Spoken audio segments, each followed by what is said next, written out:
आज मैं आपको नेक्स्ट टॉपिक जो फ्रिक्शन है उसके न्यूमेरिकल सॉल्व कराऊंगा। ठीक है, बहुत ही अच्छे न्यूमेरिकल्स हैं और ये आपके फाउंडेशन के लिए बहुत अच्छे न्यूमेरिकल हैं। ठीक है, ओलंपियाड के लिए आज यहाँ पे जो है मैं आपको उसके कुछ न्यूमेरिकल्स कराऊंगा विद डिटेल एक्सप्लेनेशन। ठीक है, यहाँ पे मैं एक एक चीज़ आपको एक्सप्लेन करूँगा। तो चलिए जो स्टार्ट करते हैं। फर्स्ट क्वेश्चन, फ्रिक्शन का फर्स्ट क्वेश्चन जैसा कि आपको दिखाई दे रहा है। फर्स्ट क्वेश्चन है, consider the given statements and select the correct option which correctly identifies true and false। ठीक है, मीन्स आपको कौन चार स्टेटमेंट्स आपको दिए हैं, इन चारों में आपको सेलेक्ट करना है कौन सा ट्रू है कौन सा फॉल्स है। ठीक है, ये क्वेश्चन है। चलिए देखिए फर्स्ट ऑप्शन देखते हैं क्या लिखा है। When a body is in steady motion, steady motion का मतलब क्या हुआ बेटा, एक कांस्टेंट स्पीड से जा रहा है। स्टेडी मोशन का मतलब है कि वो एक कांस्टेंट मोशन स्पीड से जा रहा है। On a surface the force of friction is dynamic friction. बिल्कुल सही बेटा, जब कोई बॉडी मोशन में होता है तो उसमें जो फ्रिक्शन लगता है वो डायनेमिक फ्रिक्शन या काइनेटिक फ्रिक्शन लगता है। बिल्कुल सही स्टेटमेंट ये है। ठीक है, चलिए नेक्स्ट पे चलते हैं। The force of friction between two bodies always acts parallel to the surface in contact with each other. बिल्कुल सही है, 100% सही है। सरफेस के कॉन्टैक्ट मीन्स दोनों के जो कॉन्टैक्टिंग सरफेस होता है उस इंटरफेस पे पैरेलल होता है। ठीक है, जैसे मैं आपको दिखा दूं, अभी इसको बना के दिखा दूं। मान लो कोई एक सरफेस है इस तरह से, ठीक है, ये कोई सरफेस है और इस पर कोई ऑब्जेक्ट रखा है बेटा, ऐसे ये कोई ऑब्जेक्ट इस तरह से रखा हुआ है। ठीक, ये ऑब्जेक्ट रखा है तो जो फ्रिक्शन फोर्स होगा ये इसी पे कांटेक्ट पे ऐसे पैरेलल होगा इस डायरेक्शन में। ठीक है, अगर आप इसको इस डायरेक्शन में मूव करा रहे हो तो फोर्स ऑफ फ्रिक्शन जो है इस डायरेक्शन में होगा हमारा। ठीक, ये आपको इसको देख सकते हो, फोर्स ऑफ फ्रिक्शन आपका इस डायरेक्शन में होगा, इस डायरेक्शन में। ये है फोर्स ऑफ फ्रिक्शन का डायरेक्शन। ठीक है, तो सेकेंड ऑप्शन भी ट्रू है। ठीक, फर्स्ट ऑप्शन भी ट्रू है, ये भी ट्रू है।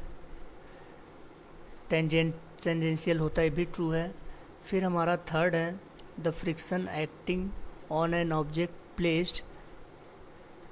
Placed and table is equal to its weight. The friction acting on an object placed, on the table होना चाहिए बेटा, यहाँ पे एंड नहीं है, ऑन द टेबल होना चाहिए। ये on the table is equal to its weight. बिल्कुल गलत है बेटा, ऐसा नहीं होता है। फ्रिक्शन इसके इक्वल नहीं होता है, वेट के इक्वल नहीं होता है। फ्रिक्शन अगर हम मैक्सिमम फ्रिक्शन की बात करें, एफ मैक्स की बात करें, तो ये होता है म्यू इंटू एन, ये वेट के इक्वल नहीं होता है, गलत है। Limiting friction is greater than sliding friction. Limiting friction is greater than sliding friction. बिल्कुल सही है, बिल्कुल सही है। लिमिटिंग मतलब एफ मैक्स हो गया। लिमिटिंग मतलब जो लिमिटिंग होता है उसी को हम एफ एस मैक्स बोलते हैं। And this is always slightly greater than. ठीक है, ये जो है हमारा ग्रेटर देन होता है किसके, जो आपका स्लाइडिंग फ्रिक्शन है, मतलब काइनेटिक फ्रिक्शन है। ठीक है, उससे हमेशा ग्रेटर होता है।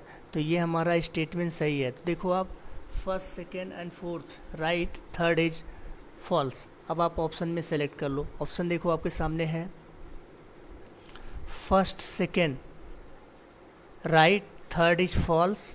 ठीक है, फोर्थ इज राइट। तो ऑप्शन आपका इसमें सही होता है डी। ठीक है, डी ऑप्शन राइट ऑप्शन है। ठीक है, इसको आप चेक कर लीजिए, डी ऑप्शन राइट ऑप्शन है। नेक्स्ट क्वेश्चन में चलते हैं, क्वेश्चन नंबर 2। क्वेश्चन नंबर 2 हमारा दिया है बेटा, देखो, two objects A and B are moving on a rough surface. A और बी है, ठीक है, रफ सरफेस पे मूव कर रहे हैं as shown in the figure. Object A has greater velocity than B. A की जो वेलोसिटी है वो बी से ग्रेटर है देन, इसकी वेलोसिटी बी से ग्रेटर है देन ए एक्सपीरियंसेज मोर फ्रिक्शनल फोर्स देन बी। बिल्कुल गलत है बेटा, बिल्कुल गलत है, ऐसा नहीं होगा। बी एक्सपीरियंसेज मोर फ्रिक्शनल फोर्स देन ए, बिल्कुल गलत है, ऐसा कुछ नहीं है। दोनों same, both experiences same frictional force, बिल्कुल सही है, दोनों सेम फ्रिक्शनल फोर्स एक्सपीरियंस करेंगे। वेलोसिटी पे फ्रिक्शन फोर्स डिपेंड नहीं करता, फ्रिक्शन फोर्स उनकी वेलोसिटी पे डिपेंड नहीं करता। अगर वो दोनों मोशन में हैं तो दोनों पे सेम काइनेटिक फ्रिक्शन लगेगा और वो उनकी वेलोसिटी पे डिपेंड नहीं करता है। क्लियर हो गया बेटा? तो ये बिल्कुल सही ऑप्शन है, ऑप्शन नंबर सी, बाकी सारे गलत हैं। ठीक है, चलिए नेक्स्ट क्वेश्चन पे चलते हैं। सेकंड क्वेश्चन हो गया हमारा, थर्ड क्वेश्चन पे चलते हैं। थर्ड क्वेश्चन आपको दिया है बेटा, अ box was pushed by equal distance, एक बॉक्स है pushed by equal distance on 4 different surfaces. ठीक है, 4 डिफरेंट सर्फेस हैं, उस पर इक्वल डिस्टेंस पुश किया जाता है।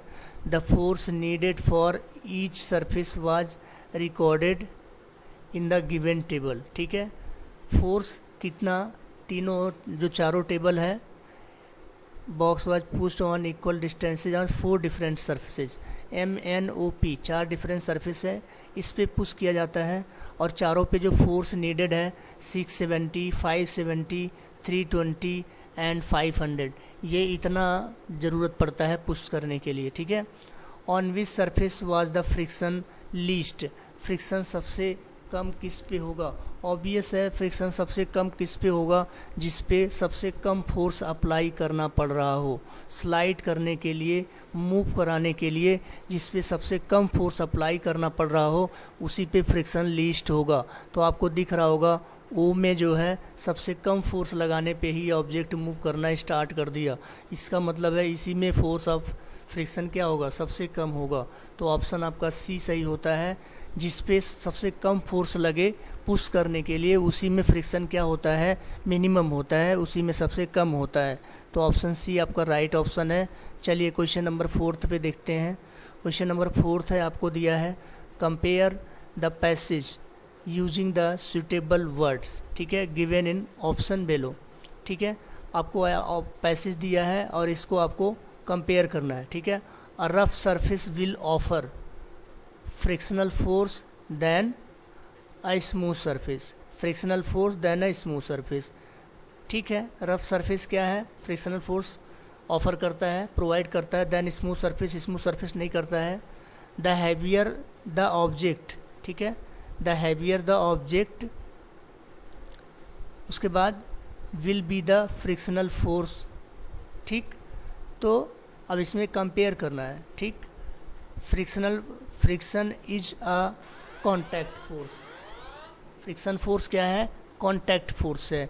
तो थर्ड में आपका कॉन्टैक्ट फोर्स आएगा। ठीक है, थर्ड में आपका कॉन्टैक्ट फोर्स आएगा और उसके बाद फर्स्ट में क्या दिया है? Frictional force rough surface will offer क्या है? Higher greater frictional force than smooth. तो फर्स्ट में ग्रेटर होना चाहिए, फर्स्ट में ग्रेटर और थर्ड में कॉन्टैक्ट। तो ये 2 ऑप्शन में मिल रहा है, थर्ड में कॉन्टैक्ट। ठीक है, उसके बाद दिया है the heavier object is the will be frictional force. तो अगर हैवियर ऑब्जेक्ट होगा, हैवी ऑब्जेक्ट होगा तो क्या होगा? Offer high frictional, offer object the, ठीक है, क्या होगा? High will be the frictional force.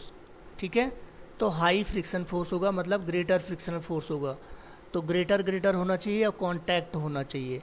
तो ये आपका बिल्कुल सही ऑप्शन है, option number C. Friction force rough surface ज़्यादा करेगा, ठीक है, compare to smooth surface greater हो गया।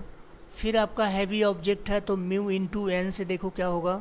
म्यू इंटू एन से एन उसका mg है, तो एन अगर ज़्यादा होगा तो फ्रिक्शन फोर्स भी ज़्यादा हो जाएगा। ठीक है, फ्रिक्शन फोर्स भी ज़्यादा हो जाएगा। तो इसका मतलब ये भी सही है हमारा, ग्रेटर होना चाहिए और कॉन्टैक्ट फोर्स होना चाहिए बस। फ्रिक्शन फोर्स एक टाइप का कॉन्टैक्ट फोर्स होता है बेटा।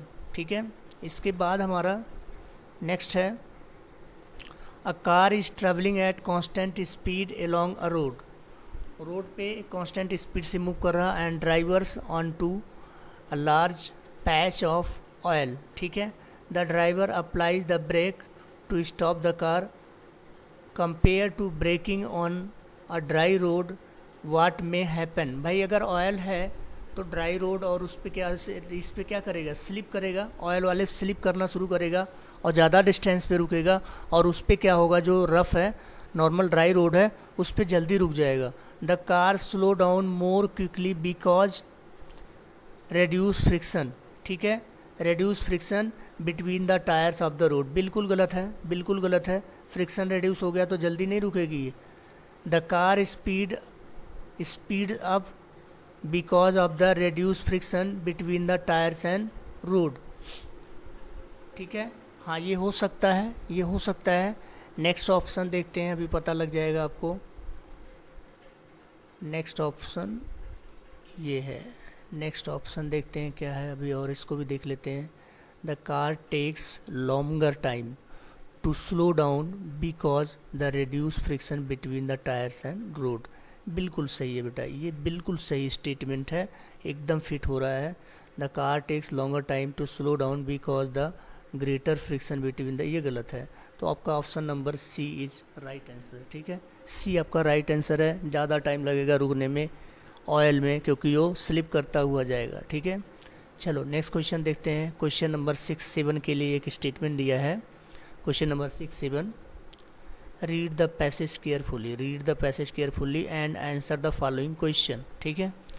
इन the figure shown there are two jars हैं, one is filled with water, another is empty, दूसरा एम्प्टी है। देयर आर टू बॉल्स, ठीक है, plasticine of the same size, दोनों सेम साइज की बॉल हैं। अब पूछा क्या क्वेश्चन देखो, in which jar does the ball reach the bottom first. Obvious है बेटा, देखो जो लिक्विड है, लिक्विड में थ्रस्ट लगेगा, वो ज़्यादा फोर्स अप्लाई करेगा ऊपर की तरफ कंपेयर टू एयर के। तो जो सेकेंड वाला जार है इसमें आपका जल्दी जाएगा नीचे, ठीक है, जल्दी जाएगा। इन जार फिल्ड विद वाटर गलत है, इन जार विदाउट वाटर बिल्कुल सही है बेटा, बिल्कुल सही है।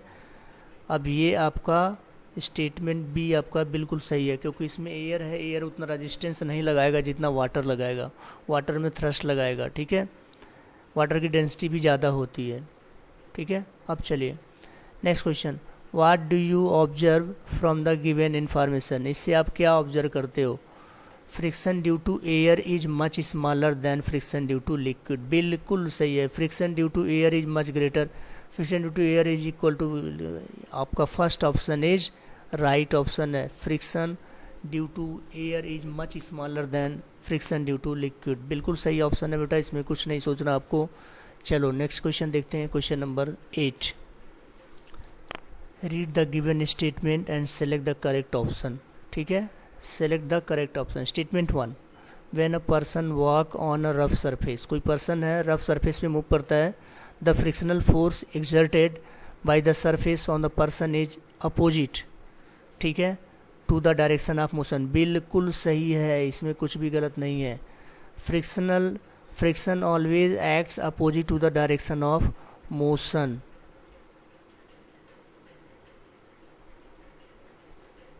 देखते हैं इसमें क्या दिया है। Statement 1 and 2 are true and statement 2 is correct explanation of statement 1, ठीक। Both statement 1 and 2 is not, नहीं बिल्कुल सही है, फर्स्ट ऑप्शन इसका सही है आपका। करेक्ट एक्सप्लेनेशन भी दे रहा हो, ठीक है, करेक्ट एक्सप्लेनेशन भी दे रहा, तो 1 ऑप्शन सही है आपका। चलो नेक्स्ट पे आते हैं। क्वेश्चन नंबर 9, क्वेश्चन नंबर 9 क्या दिया है देखो, a rectangular wooden box of dimension 10, 20 and 40, ठीक है, 10 cross 20 and cross 40 centimetre is kept on horizontal surface with its face of smallest area on the surface, smallest area of the on the surface. A minimum force is 12 newton applied parallel to the surface, set the box in sliding motion along the surface. If the box is now kept with its face of larger area in contact with the surface, the minimum force applied parallel to the surface set in box motion is, बेटा बिल्कुल कोई दिक्कत नहीं है, area of contact पे depend नहीं करता है, friction force area of contact पे डिपेंड नहीं करता है, एरिया जितना कांटेक्ट पे है, ठीक है, जितना फोर्स लग रहा है उतना ही दूसरे केस में भी लगेगा, तो वो आपका आंसर नंबर डी होगा। कांटेक्ट एरिया पे डिपेंड नहीं करता है। जो फ्रिक्शन फोर्स है एरिया ऑफ कांटेक्ट पे डिपेंड नहीं करता है, तो ये फोर्स जो है इक्वल ही लगेगा, ठीक है, कम और ज़्यादा नहीं लगेगा। ये कॉन्सेप्ट अपना क्लियर रखना। A man sharpen his knife edge shown in the figure. अब फिगर में तो क्लियर नहीं दिख रहा है, शार्प कर रहा है, जो भी है, ठीक है। Which of the following properties of friction are in use? Friction help us to hold object, friction acts in the opposite direction of motion, friction causes surfaces in contact to wear away, friction produces heat energy. बिल्कुल ये वाला option आपका सही है। पूछा क्या चीज़ है? Which are the following properties of friction are in use? Energy release करेगा, friction help us hold object, ये भी आपका सही है। Friction acts on opposite direction of motion, ये भी सही है। Friction causes surface in contact to wear away. First second fourth आपका सही है। फर्स्ट सेकेंड फोर्थ आपका किस में दिया है भाई? ठीक है, फर्स्ट थर्ड फोर्थ दिया है। Friction acts in opposite direction of motion, ठीक है, बट यहाँ पे हाँ ठीक है। फ्रिक्शन कॉजेस, तो ये आपका सारे ऑप्शन सही है, ये भी सही है आपका, ठीक है। तो चारों ऑप्शन सही हैं, इसमें कोई डाउट नहीं है, चारों ऑप्शन सही हैं आपके। चलो नेक्स्ट क्वेश्चन पे चलते हैं।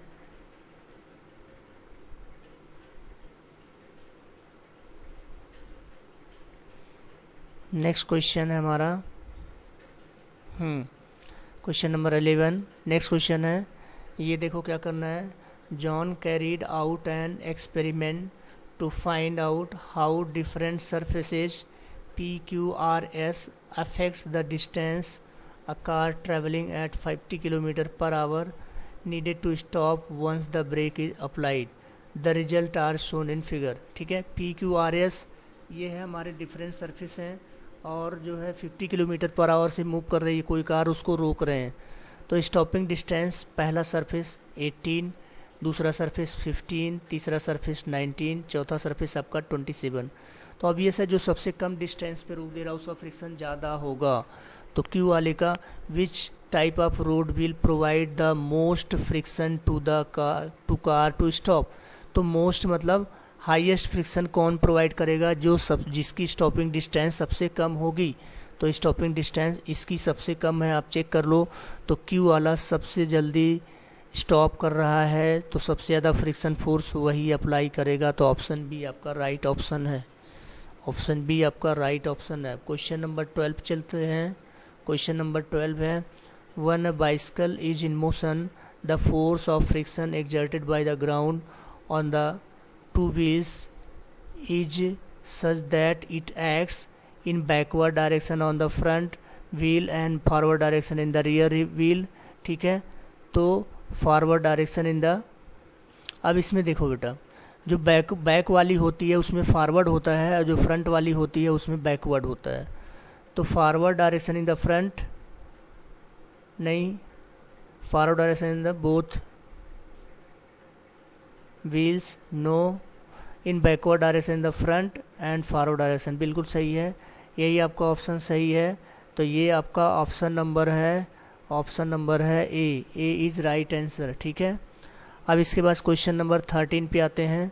When friction is acting in the direction of P, in which direction do you think the force is applied? The force is applied. ठीक है, चलिए देखते हैं क्या है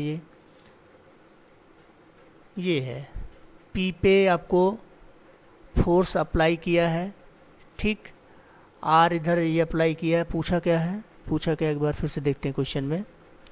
when friction is acting in the direction of P, अच्छा friction P के direction में, in which direction do you think the force is applied?